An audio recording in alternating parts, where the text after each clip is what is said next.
Coach Brooke Stoehr, tonight, not the game that you anticipated. What did you see out there? What happened?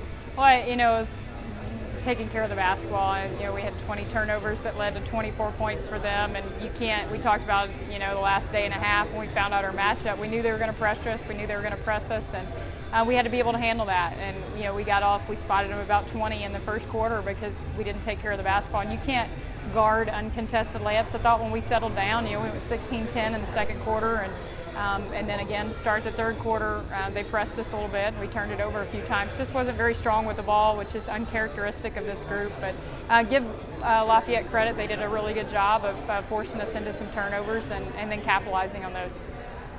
It's tough for your team to reboot after focusing for 10 months on one thing and just really didn't find it within themselves to do it. Yeah, I think it's hard. I think it's hard for all of us, but we talked about that the last couple of days. If you've got to let go of disappointment and you've got an opportunity to go compete for a championship, and I think talking to Gary before the game, I think they were dealing with some of the same stuff. They had a group of seniors that hadn't been to an NCAA tournament. They were really focused on that, and they failed to meet that goal. And then we had a group that had been 2 years in a row, and we're really looking to go back.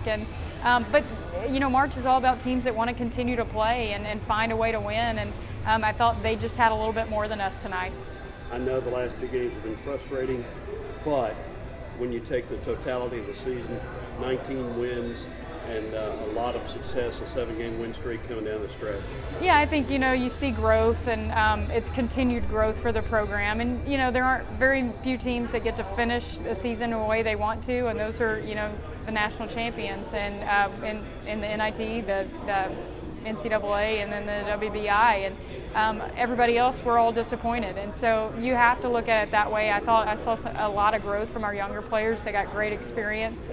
So that'll be something we look to moving forward. We're excited about our recruiting class coming in to add with these returners, and I thought we had a number of players that stepped up at different times in the year and really showed some skill, and excited about what they're going to bring in the future.